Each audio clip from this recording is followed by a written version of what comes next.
Friends, मैं मनोज कुमार मिश्रा आपका अपने YouTube चैनल में दोबारा स्वागत करता हूं और ये ज्योग्राफी की दूसरी क्लास है। तो अभी तक जिन स्टूडेंट ने पुरानी क्लास नहीं देखी है वो ज़रूर जाकर देख लें, वो बहुत इम्पॉर्टेंट है। अभी तक हमने जो बात किया है उसको एक बार हम फिर से रिकॉल कर लेते हैं। हमने देखा कि जो है नॉर्थ हेमिस्फीयर में या उत्तरी गोलार्ध में पवनें क्या हो रही थी, पवनें जो है आ रही थी। क्यों? क्योंकि भारत में या थार मरुस्थल में भारत में क्या हो रहा था, लो प्रेशर जोन बन रहा था। लो प्रेशर क्या हो रहा था, जोन बन रहा था।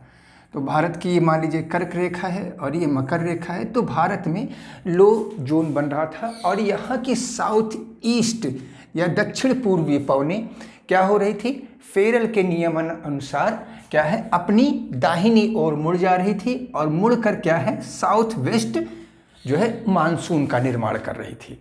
तो हमने देखा कि साउथ वेस्ट मानसून आ चुका था और आने के पश्चात सबसे पहले वो कहाँ पे टकराया, वो टकराया जो है कहाँ पर, तमिलनाडु के महेंद्रगिरी। ध्यान रखिएगा, एक महेंद्रगिरी उड़ीसा के ईस्टर्न घाट पे भी है, ईस्टर्न घाट पे या जो है आपका पूर्वी घाट पर। तो फिर से एक बार समझ लेते हैं इस बात को ताकि आपको यह समझने में आसानी रहे।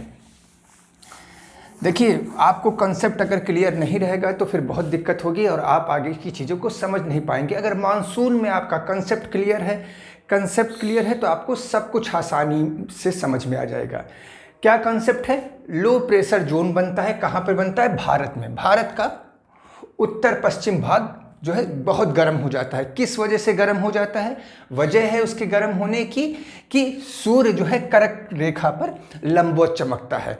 लंबवत चमकता है तो इस वजह से इंसुलेशन या ताप को बहुत अधिक ग्रहण करता है। ताप को अधिक ग्रहण करने से यहाँ पर तापमान अधिक हो जाता है और तापमान अधिक हो जाने की वजह से यहाँ पर लो प्रेशर जोन बनता है और लो प्रेशर जोन बनने की वजह से इंडियन ओशन या जीरो की इक्वेटर पर जो ITCZ था वो ITCZ हमारे जून के महीने में कहाँ खिसक आता है, हमारे उत्तर पश्चिम क्षेत्र में खिसक आता है और यह पवनों को, साउथ ईस्ट पवनों को अपनी तरफ, ये साउथ ईस्ट व्यापारिक पवनों को अपनी तरफ खींचता है और वह साउथ वेस्ट पवनें या साउथ वेस्ट मानसून पवनें कहलाती हैं और वह भारत में बारिश कराता है। अभी तक हमने ये देखा कि 1 जून को भारत में मानसून का बस्ट हो जाता है या मानसून का प्रफुस्टन हो जाता है।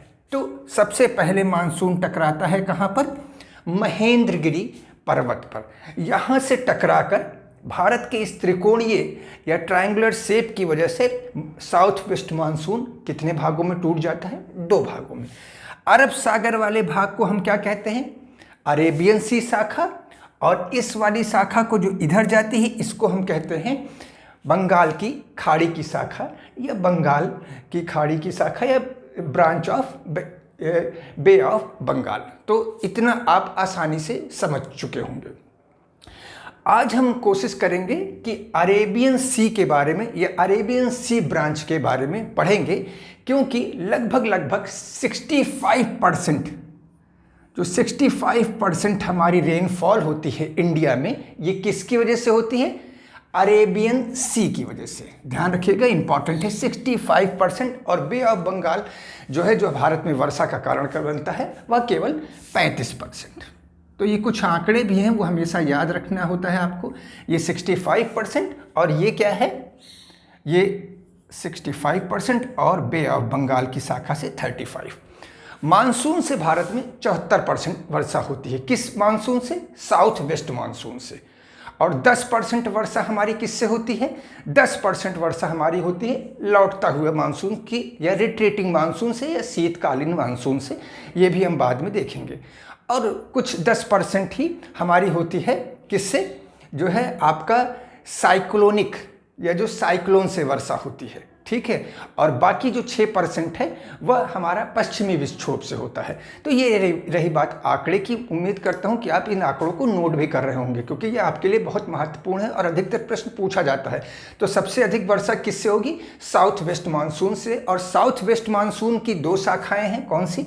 एक है अरेबियन सी शाखा मतलब कौन सी, अरब सागर की शाखा जिससे 65% और बे ऑफ बंगाल की शाखा से 35%। तो आइए देखते हैं कि अब हमारी पवनों का विभाजन या पवन का साउथ वेस्ट या दक्षिण पश्चिम मानसून का 2 भागों में विभाजन हो चुका है और 1 जून को यह महेंद्रगिरी पर्वत से टकरा चुकी है। अब देखें यह आगे का रास्ता किस प्रकार तय करती है। तो यह बहुत कुछ निर्भर करता है टोपोग्राफिक में, मतलब स्थलाकृति से, कि भारत की स्थलाकृति किस प्रकार है। तो यह बहुत कुछ स्थलाकृति पर निर्भर करती है। तो आइए देखते हैं कि सबसे पहले उसकी टकराहट होती है किससे, वेस्टर्न घाट से या पश्चिमी घाट से। तो पश्चिमी घाट क्या है, एक खड़ा कगार है, मार्जिन है किसका, इंडिया का। और आप जब पढ़ेंगे कॉन्टिनेंटल ड्रिफ्ट थ्योरी तो या क्या कहते हैं आप जो है, जब कॉन्टिनेंटल ड्रिफ्ट थ्योरी पढ़ेंगे तो वेगनर साहब ने भी पहले बताया था कि भारत किसका हिस्सा था। भारत पहले दक्षिण अफ्रीका से इसका हिस्सा था और वह गोंडवाना लैंड का पार्ट था। तो दक्षिण अफ्रीका से भारत टूटा तो यह एक कगार बनाया है, एक कगार। और इस कगार को हम ब्लॉक माउंटेन भी कहते हैं। तो पहले क्या था, भारत की जो सारी नदियां थी, बहुत इंपॉर्टेंट है, आप ध्यान से सुनिएगा, भारत की सभी नदियां किस तरफ बहती थी, इस तरफ बहती थी, मतलब पश्चिम की ओर। क्यों, क्योंकि भारत का ढाल इस तरफ था। कब की बात है, जब भारत इससे अलग नहीं था दक्षिण अफ्रीका से, तब ढाल किस तरफ था, तब ढाल था आपका भारत के पश्चिम की दिशा में। पश्चिम की दिशा में होने के कारण ही या वेस्टर्न घाट जो हैं वो क्या हो गए, बीच बीच से टूट गए। और ये टूट कर इन्होंने किसका निर्माण किया, दर्रों का। अब ये दर्रे तो काम के नहीं हैं, क्यों, क्योंकि अब भारत की केवल 2 प्रमुख नदियां नर्मदा और तापी ही क्या है, पश्चिम की ओर बहती हैं। बाकी सभी नदियां किस तरफ बहने लगी हैं, आपको पता है कि सभी नदियां बे ऑफ बंगाल में गिरती हैं। वो जब हम ड्रेनेज सिस्टम ऑफ इंडिया पढ़ेंगे या भारत का जो है क्या है अपवाह तंत्र पढ़ेंगे तो उसमें हम आसानी से देखेंगे। होता क्या है, अब ये नदियां धीरे धीरे क्या है नहीं बहने लगी, अब ये पूरब की तरफ बहने लगी या बे ऑफ बंगाल में गिरने लगी। मगर इन गैप का इस्तेमाल कौन कर रहा है, इन गैप का इस्तेमाल हमारे विंड्स कर रहे हैं। या भारत में आप जानते हैं गैप से ही आवागमन होता है। तो वेस्टर्न घाट का, ये हमारा वेस्टर्न घाट है, वेस्टर्न घाट का ये भाग क्या कहलाता है, पश्चिमी तटीय मैदान, वेस्टर्न कोस्टल क्या है, वेस्टर्न कोस्टल मैप्स प्लेन्स हैं, वेस्टर्न कोस्टल प्लेन्स हैं। तो आप ये देख रहे हैं जैसे साउथ वेस्ट मानसून आता है तो महेंद्रगिरी से टकराता है, तो जिन विंड्स के पास, यहाँ पे भी हम विंड्स को या साउथ वेस्ट मानसून को, अरेबियन सी को भी हम 3 भागों में अपनी सुविधा के हिसाब से क्या कर रहे हैं, बांट ले रहे हैं। जिनके पास एनर्जी बहुत होती है वो टकराते हैं और टकरा कर क्या करते हैं, वेस्टर्न कोस्टल प्लेन्स पर क्या करते हैं, वर्षा करवाते हैं। और ये इसका वेस्टर्न कोस्ट का कौन सा भाग हो जाएगा, ये पश्चिमी भाग, और ये क्या होगा, पूर्वी भाग।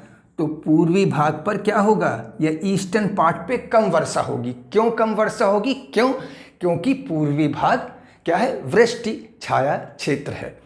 तो एक बार हम थोड़ा सा एग्जाम्पल लेकर, बाद में जब हम जियोफिजिक्स पढ़ेंगे तब भी हम जो है जियोफिजिक्स पढ़ेंगे तो भी हम वृष्टि छाया क्षेत्र के बारे में बात करेंगे। पर आज हम आपको एक बार रेन शैडो एरिया के बारे में हल्का सा कुछ बता देते हैं। ये कोई पहाड़ है अगर आप मानिए, और इस पहाड़ की तरफ कोई विंड आ रही है। ये विंड अपने साथ क्या लेकर आ रही है, ये विंड अपने साथ ह्यूमिडिटी लेकर आ रही है। तो ये जो ढाल का ये वाला हिस्सा होगा, ये विंड फेसिंग ढाल होगी, ठीक है। तो इसको हम कहेंगे पवनाभिमुख, पवनाभिमुख जो इसका है कि ये विंड फेसिंग है, तो इसको पवन को जो फेस करती है। तो यहाँ से यह विंड ऊपर की ओर चढ़ेगी, ऊपर की ओर जाएगी, ढाल के अनुरूप ऊपर की ओर जाएगी। और क्या होगा, आर्द्रता का या जो इसमें वाटर कंटेंट होगा वो कंडेंस हो जाएगा या उनका संघनन हो जाएगा। और संघनन होकर वो क्या करेंगे, संघनन होकर वो बादलों का निर्माण करेंगे। और बादल क्या करेंगे, इस तरफ तो वर्षा करवाएंगे और इस तरफ क्या होगा, वर्षा नहीं होगी, तो यह सूखा क्षेत्र होगा।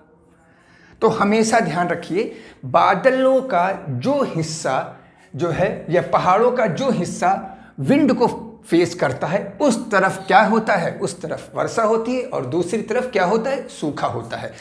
तो ये वेस्टर्न घाट के पहाड़ हैं, तो इसके जो पश्चिमी सिरा है, पश्चिमी भाग पर क्या होगा, वर्षा अधिक मात्रा में होगी और पूर्वी भाग क्या होगा, लगभग अपेक्षाकृत सूखाकृत होगा या सूखा या ड्राउट प्रोन एरिया होगा। ठीक है, तो आपको ये याद रखना है कि भारत के जो भी पहाड़ जो है, जो पहाड़ का एक साइड वो क्या होगा, सूखा होगा और दूसरा साइड क्या होगा, वो आपका हरा भरा होगा। तो जो पहाड़ का हिस्सा फेस करेगा किसको, विंड्स को, उस तरफ क्या होगा, हरियाली होगी और उसके अपोजिट डायरेक्शन ड्राउट होगी। तो इधर जो हिस्से जो है आपको यहाँ पर क्या होगा, यहाँ पर आप देखेंगे तो बहुत हरा भरा रहेगा।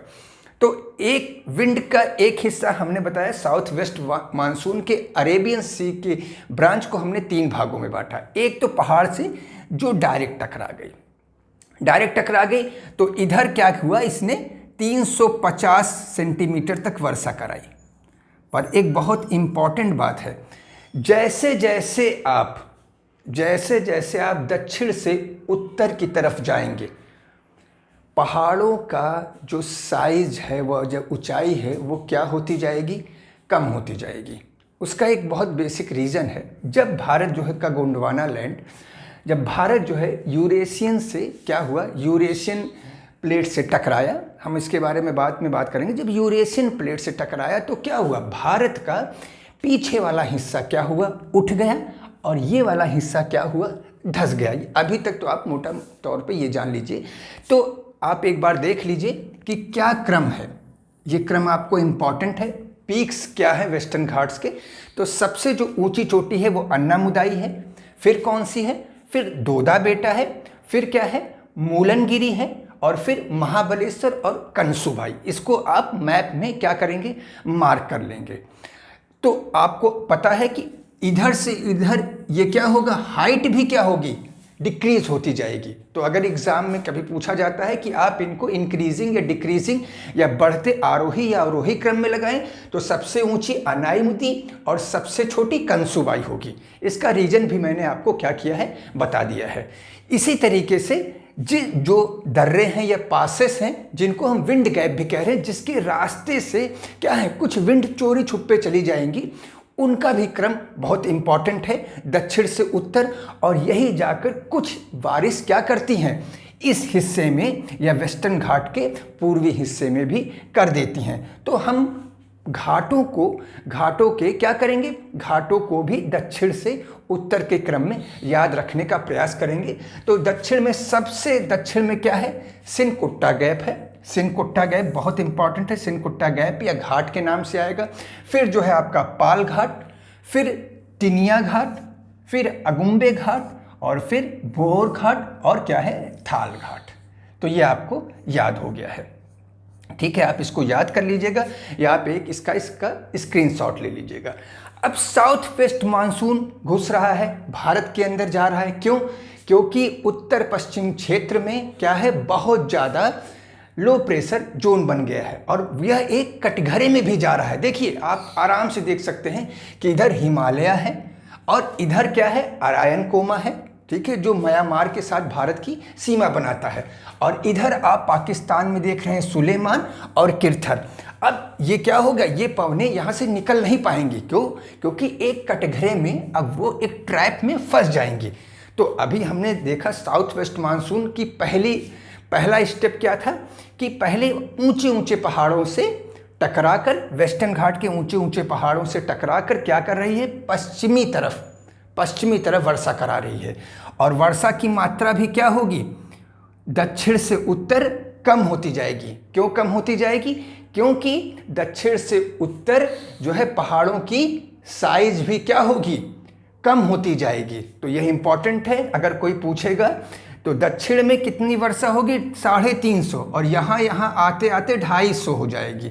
क्यों हो जाएगी 250? उसका एक रीज़न है, क्योंकि 250 से 150 सेंटीमीटर। इसका रीज़न ये है क्योंकि जितना हम पहाड़ ऊंचा होगा उतना ही जो है क्या होगा कि विंड को बचने का रास्ता कम होगा। जितना ही हमारी ऊंची होंगी, हमारी साइज़ ऊंची होगी, उतना ही पवनें हमसे टकरा कर क्या होंगी, इस साइड ही वर्षा करा देंगी। दूसरा हमने देखा कि कुछ इस गैप से अंदर चली जा रही, भारत के इस हिस्से में चली जा रही, मतलब वेस्टर्न घाट के पूर्वी हिस्से में चली जा रही हैं, या इस कर्नाटका तेलंगाना के पठार पे भी थोड़ी बहुत वर्षा करा देती हैं। अब तीसरा साउथ मानसून की जो तीसरी टाइप की पवनें थी, एक टाइप की पवनें क्या थी, इनसे पहाड़ों से डायरेक्ट टकरा रही थी, दूसरे टाइप की पवनें गैप से निकल जा रही, तीसरी उनके पास एनर्जी बहुत कम है, वो धीरे धीरे इसी किसके सहारे, इसी जो है वेस्टर्न घाट के सहारे आगे बढ़ने की कोशिश करती हैं।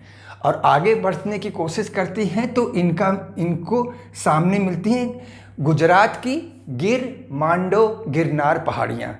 इनसे टकरा कर ये क्या करती हैं, इस वाले पोर्शन में फिर क्या करेंगी, वर्षा अधिक करेंगी। तो यहाँ पर क्या होंगे, यहाँ पर गिर के जंगल पाए जाएंगे, ध्यान रखिएगा। और इस तरफ आपका क्या पाया जाएगा, कच्छ का रन पाया जाएगा, कच्छ, रन ऑफ कच्छ पाया जाएगा। ठीक है, अब आपको यहाँ समझ में आ गया। अगर कोई पूछेगा कि इस तरफ क्यों होता है, ये काठियावाड़ का इलाका है। अब जैसे जैसे ही आगे बढ़ता है तो फिर क्या होती है, इसकी एक शाखा विंध्य और सतपुड़ा के बीच में चली जाती है, विंध्य और सतपुड़ा के बीच में चली जाएगी। अब विंध्य और सतपुड़ा के बीच में कौन सी नदी बहती है, तो ये बहती है हमारी नर्मदा घाटी। नर्मदा घाटी में चली जाएगी। और विंड की जाने की टेंडेंसी किस तरफ है, आप ध्यान दीजिएगा, विंड की जाने की टेंडेंसी हमेशा वो विंध्य श्रेणी से टकराने का प्रयास करेगी। और विंध्य श्रेणी के इस वाले भाग पर, मतलब कि दक्षिण वाले भाग पर ज़्यादा वर्षा कराने की कोशिश करेगी, क्योंकि ये तो फेरल के नियम के अनुसार बह रही है ना, तो हमेशा अपने दाहिने ओर जाएगी।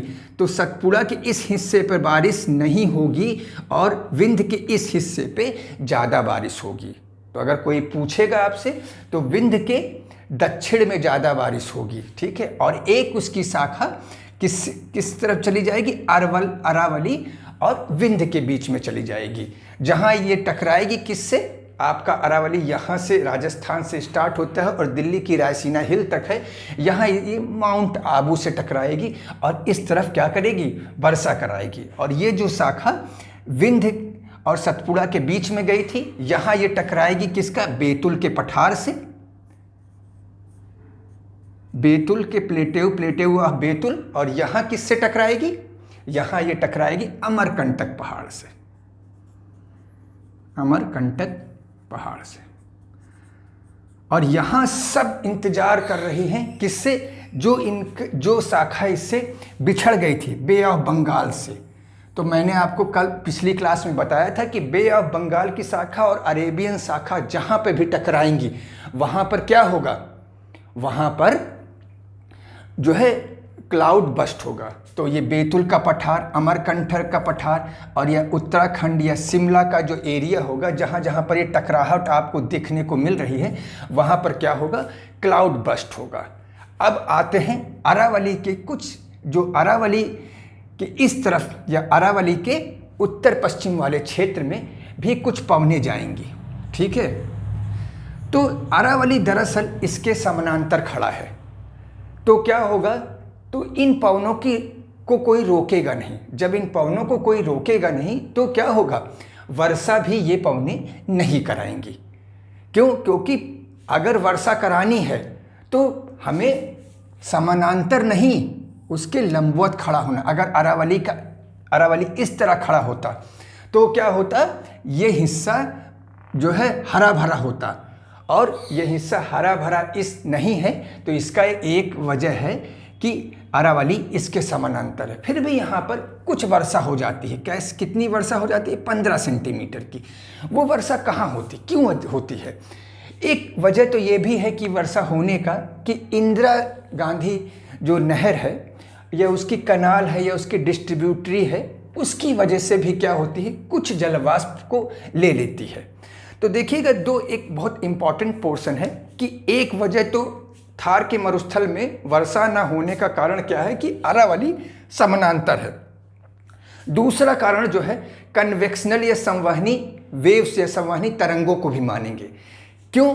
यहाँ से आर्द्रता लेकर कुछ पवनें चल रही हैं, पवनें नीचे चल आने की कोशिश भी कर रही हैं, किंतु ये इतने गर्म हैं कि उन पवनों को क्या कर दे रहे हैं, पुनः वाष्पीकृत कर दे रहे हैं, कंडेंस होने ही नहीं दे रहे हैं। इस वजह से भी क्या है, अरावली का यह हिस्सा क्या होता है, जो है अरावली का या उत्तर पश्चिम का हिस्सा या थार डेजर्ट क्या होता है, सूखाग्रस्त होता है।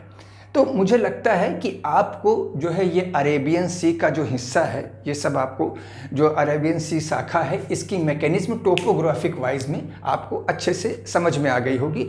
और एग्ज़ाम में इससे ज़्यादा लिखने को नहीं आता है, आप इससे ज़्यादा लिखने का आपके पास टाइम भी नहीं होता है, और इससे ज़्यादा आपसे यहाँ पे जो है वैकल्पिक या ऑप्शनल या ऑब्जेक्टिव क्वेश्चन भी नहीं बनते हैं। एक बार आप इनके पीक्स का जो है स्क्रीनशॉट ले लीजिएगा, और एक बार आप थाल घाट और भोर घाट और इन सब घाट का जो है दक्षिण से उत्तर की तरफ। तो मुझे उम्मीद है कि आपको ये क्लास पसंद आई होगी, और पसंद आई होगी तो प्लीज़ इसे पूरा देखिए और क्या है अपने दोस्तों के साथ भी शेयर कीजिए। Thank you.